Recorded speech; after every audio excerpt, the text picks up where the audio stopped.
사랑하는 가족 여러분, 오늘 금요일 아침 예배 아버지 앞에 올려드리겠습니다. 하나님 감사합니다. 예배 흠양하여 주세요. 예수님 이름으로 기도드립니다. 아멘. 시편 58편입니다. 통치자들아 너희가 정의를 말해야 하거늘 어찌 잠잠하냐. 인자들아 너희가 올바르게 판결해야 하거늘 어찌 잠잠하냐. 아직도 너희가 중심에 악을 행하며 땅에서 너희 손으로 폭력을 달아주는도다. 악인은 모태에서부터 멀어졌으며 나면서부터 곁길로 나아가 거짓을 말하는도다. 그들의 독은 뱀의 독 같으며 그들은 귀를 막은 귀머거리 독사 같으니 술사의 호리는 소리도 듣지 않고 능숙한 술객의 유술도 따르지 아니하는 독사로다. 하나님이여 그들의 입에서 이를 꺾으소서. 여호와여 젊은 사자의 어금니를 꺾어내시며 그들이 급히 흐르는 물같이 사라지게 하시며 겨누는 화살이 꺾임 같게 하시며 소멸하여 가는 달팽이 같게 하시며 만삭되지 못하여 출생한 아이가 햇빛을 보지 못함 같게 하소서.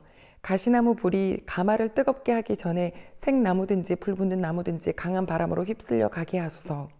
의인이 악인의 보복당함을 보고 기뻐하며 그의 발을 악인의 피에 씻으리로다. 그때 사람의 말이 진실로 의인에게 갚음이 있고 진실로 땅에서 심판하시는 하나님이 계시다 하리로다. 아멘. 사랑하는 가족 여러분, 수년 전에 저희 집에 기뻤던 날이 있었습니다. 떠오르는데 그건 바로 조카가 부반장이 됐다는 날이었어요. 얼마나 신나든지. 아니 그 작은 아이들이 모여있는 곳에 부반장 된 거, 그것도 딱 한 학기인데요. 그것만으로도 그렇게 기뻐하는 걸 보면 우리들의 모두에게는 권력욕이 숨어 있는 것 같습니다. 권력을 가진 자는 필요합니다. 뭔가를 맡아서 다스리는 역할을 해야 되니까요. 그래서 하나님께서는 신명기에 보면 특히 다스리는 자 중에 왕이 세워질 때 꼭 옆에 두어야 될 것이 주의 말씀이라고 하셨어요. 하나님의 말씀을 매일매일 읽어가면서 그 말씀을 토대로 백성을 케어할 때 그때 그 통치자의 밑에 있는 백성들은 다 행복하겠죠. 그러나 오늘 1절을 이렇게 시작합니다. 통치자들아 너희가 정의를 말해야 되는데 왜 잠잠하고 올바르게 판단해야 되는데 왜 이렇게 잠잠하냐. 너희들은 중심에 악을 행하고 너희들의 손으로는 폭력을 쓰고 있다. 악인이 모태에서부터 멀어졌고 또 항상 늘 곁길로 가고 있다. 거짓말을 한다. 성경에 나오는 곁길이라는 것은 죄를 짓고 있다는 뜻이에요. 화살을 당겨서 관역을 향해서 쏘는데 정확하게 가는 것이 하나님의 뜻이라면 하나님의 뜻에서 비껴가는 것이 죄잖아요. 그러니까 이 악한 통치자가 계속 그러한 모습을 하고 있어요. 얼마나 남의 말을 안 듣는지 4절 보니까 그들의 독은 뱀의 독 같고 그들은 귀를 막은 귀머거리 독사 같답니다.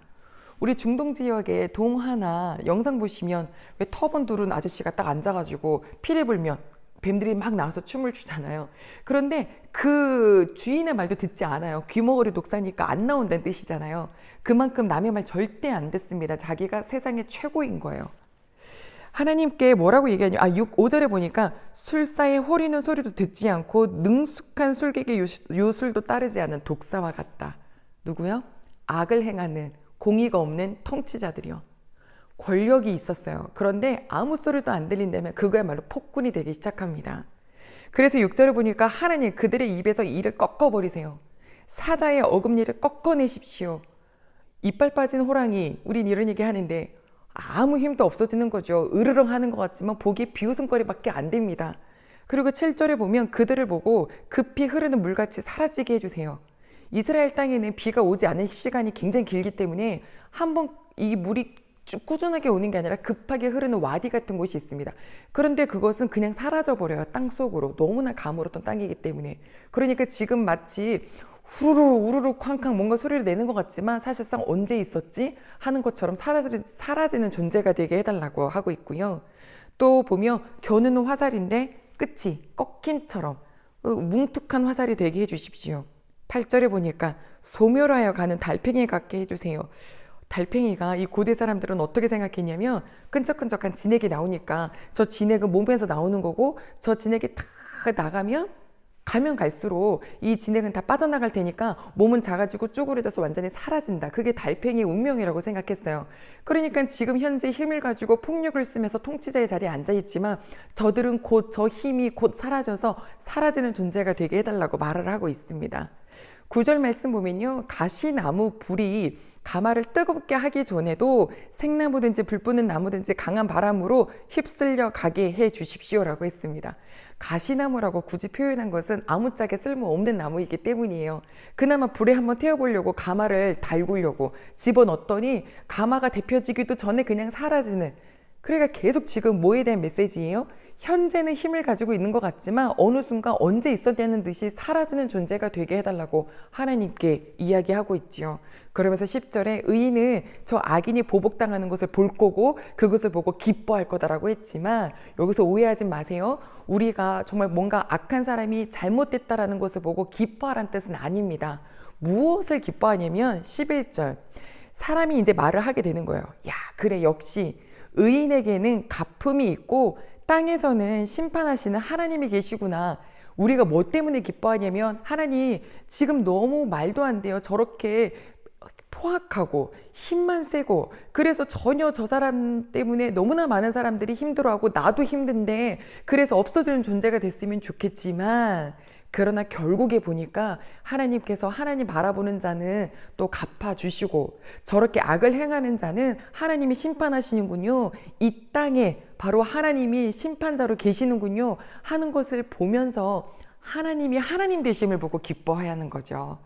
우리가 누군가 악한 사람이 잘못되는 것을 보고 그걸 보고 막 잘됐다라고 생각하면 하나님 아버지가 우리 그런 모습 보고 기뻐하진 않으실 겁니다. 자, 가족 여러분, 세상 살다 보면 힘을 가진 자들이 분명히 있습니다. 그런데 말도 안 되게 어떻게 이런 사람이 있냐 할 정도로 남의 말은 듣지도 않고 오직 자기 말이 진짜이고 최고인 줄 알고 그냥 막 앞장서서 가는 사람이 있어요. 그러나 그 길이 악하다면 하나님 반드시 심판하십니다. 나는 어떤 자리에 서 있나요? 내가 누구가 악인이고 의인이다 이거 판가름하기 전에 나는 어떠한가요, 하나님? 내 모습에서 누구 향하여서 판단하고 욕하지도 말게 해주시고, 하나님이 심판자시니까 내가 심판자 되면 안 되잖아요.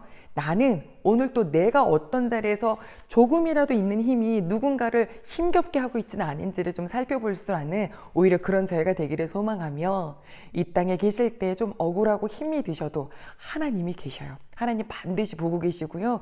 끝까지 아버지 뜻을 따르느라고 맞서 싸우지 않고 피 흘리지 않는 자에게 하나님은 반드시 갚아주십니다. 그리고 정말 불의한 자, 악으로 똘똘 뭉쳐있는 자에게는 끝까지 기회는 주시지만 결국엔 심판이 있더라고요. 우리 귀한 식구들도 분명히 보셨을 겁니다. 오늘 내 모습을 하나님 보시기에 아름답게 가꾸는 금요일 되시길 소망합니다. 기도하겠습니다. 하나님 아버지 감사드립니다. 세상은 권력욕이 참 멋지다고 합니다. 높이 올라갈수록 포악해져서 아무 소리도 안 듣고 그냥 내 것이 전부인 양 살아가는, 그런데요 하나님, 순식간에 우리도 그렇게 될 수 있어요. 오늘도 주의 말씀을 펴고 말씀을 가지고 살아가는 우리 귀한 식구들이 어느 자리에서 어떤 힘과 어떤 권리가 조금이라도 있든지 정말 주님의 아름다운 향기가 나는 그런 귀한 식구들이 될 수 있도록 도와주시옵소서. 주님, 소멸해져 가는 달팽이와 같은 자들이 아니라, 사라져버리는 가시나무의 그런 불씨 같은 자들이 아니라, 하나님 앞에 하나님의 아름다움을 마음껏 드러내는 그런 주님의 횃불 되게 해주시기를 소망하며 예수님의 이름으로 기도드립니다. 아멘.